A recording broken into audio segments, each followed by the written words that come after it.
warahmatullahi wabarakatuh. Salam sejahtera bagi kita semua. Tabi pun, perkenalkan nama saya Cecilia Cindy Prastiani, NPM 201400014, mahasiswa semester 2 STKIP PGRI Bandar Lampung, program studi pendidikan sejarah. Di sini saya akan mempresentasikan hasil kerja saya untuk memenuhi mata kuliah Sejarah Indonesia pada masa Hindu-Buddha dengan dosen pengampu Ibu Yustiani, SPD MPD.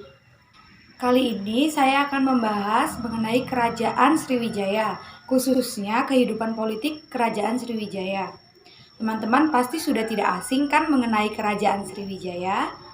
Kerajaan Sriwijaya merupakan kerajaan yang sangat besar dan sangat terkenal tidak hanya di Indonesia saja, melainkan di luar bangsa Indonesia.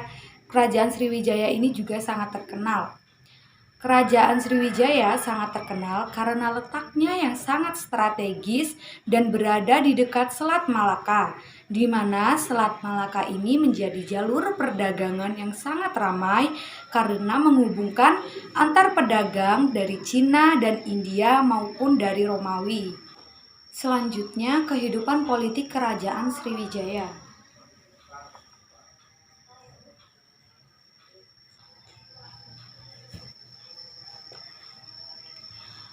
Kehidupan politik Kerajaan Sriwijaya ini ditinjau dari raja-raja yang memerintah wilayah kekuasaan dan hubungan dengan negara lain atau hubungan dengan luar negeri. Selanjutnya ada raja-raja yang pernah memerintah Kerajaan Sriwijaya dan raja-raja ini sangat terkenal pada masanya.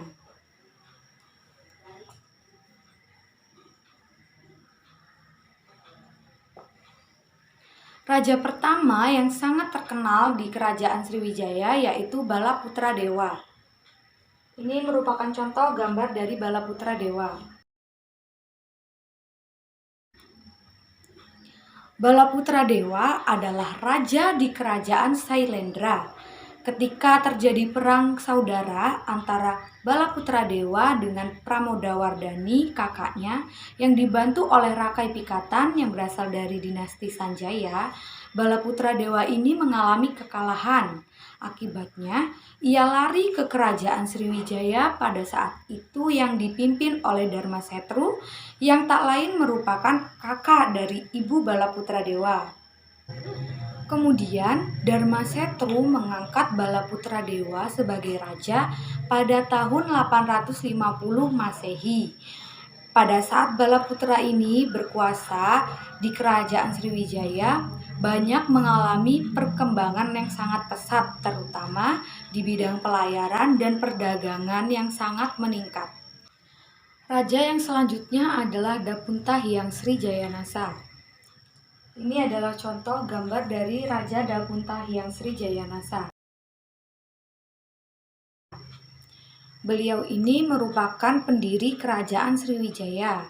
Pada masa kekuasaannya, penduduknya mengadakan perjalanan suci atau Sidayatna dengan menggunakan perahu. Ia berangkat dengan membawa tentara sebanyak 20.000 orang. Sejak awal memerintah, Dapunta Hyang Sri Jayanasa ini sudah mencita-citakan ia ingin menjadikan Kerajaan Sriwijaya menjadi sebuah kerajaan maritim. Pada masa pemerintahannya, beliau berhasil memperluas wilayah kekuasaannya sampai ke daerah Jambe dengan menduduki daerah Minangtaman yang berada di dekat jalur penghubung pelayaran perdagangan, yaitu Selat Malaka. Raja yang selanjutnya adalah Sri Indrawarman. Ini adalah contoh gambar dari Raja Sri Indrawarman.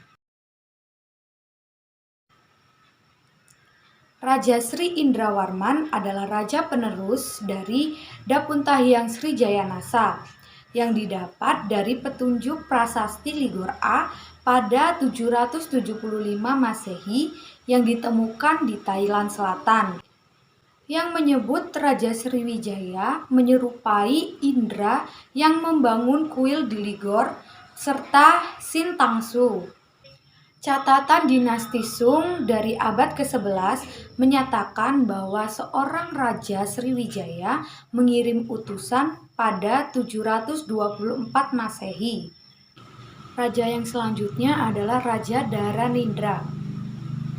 Ini adalah contoh gambar dari Raja Dharanindra. Setelah masa kekuasaan Sri Indrawarman, kekuasaan Sriwijaya beralih ke Jawa, yakni Kerajaan Medang yang berpusat di Mataram, Jawa Tengah. Dharanindra muncul dari prasasti Ligorbe dan prasasti Nalanda di India dengan gelar Sailendra Wamsatilaka Sriwira Wairi Matana, yang berarti permata keluarga Sailendra. Sailendra adalah wangsa yang berkuasa di Jawa. Menurut pendapat beberapa para ahli, menyimpulkan bahwa Sriwijaya pada tahun-tahun penulisan bukti ini telah jatuh ke dalam kekuasaan Sailendra dari Jawa. Bisa jadi itulah alasan mengapa struktur genealogis Sriwijaya terputus sampai munculnya Balaputra Dewa sebagai raja. Dikarenakan Sriwijaya masuk ke dalam kekuasaan Jawa yang membuatnya tidak lebih dari wilayah koloni semata. Raja yang selanjutnya adalah Rakai Pikatan. Ini adalah contoh gambar dari Rakai Pikatan. Rakai Pikatan dan Pramodawardhani merupakan anak dari Samaratungga, sementara Balaputra Dewa adalah pamannya atau adik dari Samaratungga. Akibat satu dan lain hal kemudian memperebutkan kekuasaan yang menyebabkan Balaputra Dewa terusir kembali ke Sumatera, tanah kakek dan leluhurnya. Balaputra Dewa membangun kembali kerajaan Sriwijaya di Sumatera, yang berarti terpecahnya wangsa Sailendra menjadi dua bagian. Raja yang selanjutnya adalah Raja Dharmasetu. Pada masa kekuasaan Raja Dharmasetu, kerajaan Sriwijaya telah meluas hingga ke semenanjung Malaya. Hal ini yang membuat kerajaan Sriwijaya membangun pangkalan di wilayah Ligor. Raja Dharmasetu berhasil menjalin hubungan baik dengan negara Cina dan India. Hal ini membuat negara Cina dan India selalu singgah di bandar-bandar Sriwijaya pada saat berlayar. Hal itulah yang membuat kerajaan Sriwijaya mendapatkan keuntungan yang sangat banyak dari aktivitas perdagangan yang dilakukan. Raja selanjutnya adalah Sri Marawijaya Tunggawarman. Pada tahun 1008, utusan dari Sriwijaya datang kembali dengan nama rajanya, yaitu Selimalapi, yang disamakan dengan Sri Marawijaya Tunggawarman atau putra dari Culamani Warman. Raja ini pada sekitar tahun 1016 menyerang Raja Jawa yang sebelumnya menyerbu Palembang, yaitu Dharma Wangsa Teguh. Serbuan ini menyebabkan runtuhnya kerajaan Medang. Kemudian Sri Marawijaya Tunggawarman digantikan oleh putranya. Raja yang selanjutnya adalah Sri Sanggrawijaya Tunggawarman. Nama ini diketahui dari prasasti Tanjore pada tahun 1030 Masehi yang menyatakan bahwa kerajaan Sriwijaya telah takluk pada serbuan Rajendra Koladewa dari kerajaan Kola. Meski begitu, kerajaan Sriwijaya masih tetap berdiri dan mengirimkan utusan kepada dinasti Sung pada tahun 1028. Kerajaan Kola kembali menyerang kerajaan Sriwijaya pada tahun 1068, namun tidak dijajah.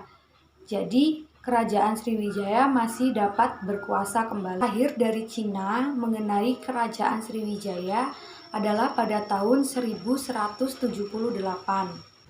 Nama Sriwijaya tidak lagi muncul sampai abad ke-13 dan menyebutkan bahwa Sanfosi merupakan kerajaan yang besar dan kuat.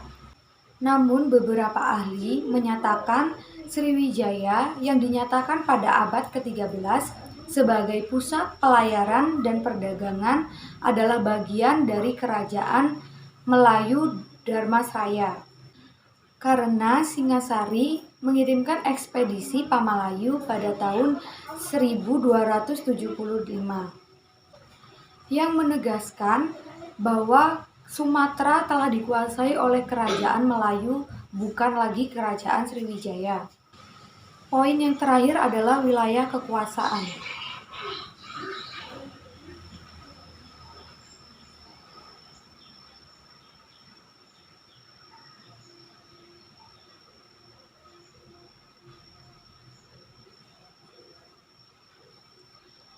Setelah berhasil menguasai Palembang, ibu kota Sriwijaya dipindahkan dari Muara Takus ke Palembang.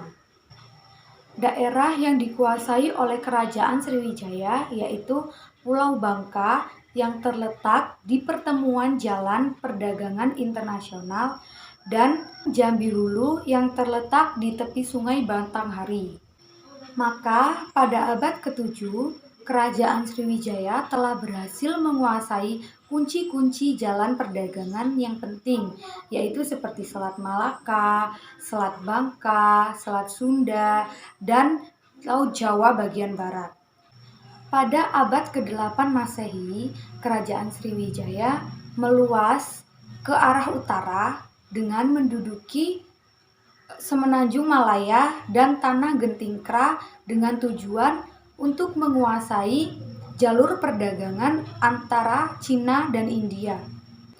Tanah Gentingkra sering digunakan oleh para pedagang untuk menyeberang dari perairan Laut Hindia ke Cina Selatan untuk menghindari persinggahan di pusat kerajaan Sriwijaya. Daerah lain yang dikuasai oleh Sriwijaya adalah Tulang Bawang yang terletak di Lampung dan daerah Kedah yang terletak di pantai Semenanjung Melayu untuk mengembangkan perdagangan dengan India.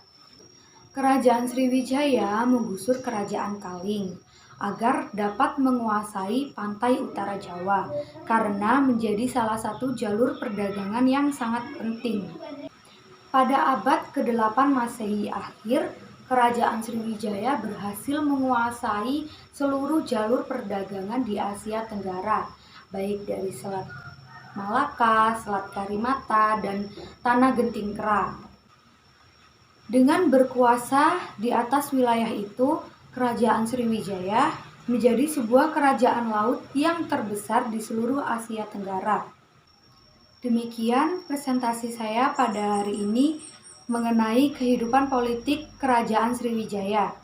Apabila dalam penyampaian materi ada yang kurang tepat, saya mohon maaf dan saya akhiri. Wassalamualaikum warahmatullahi wabarakatuh. Terima kasih.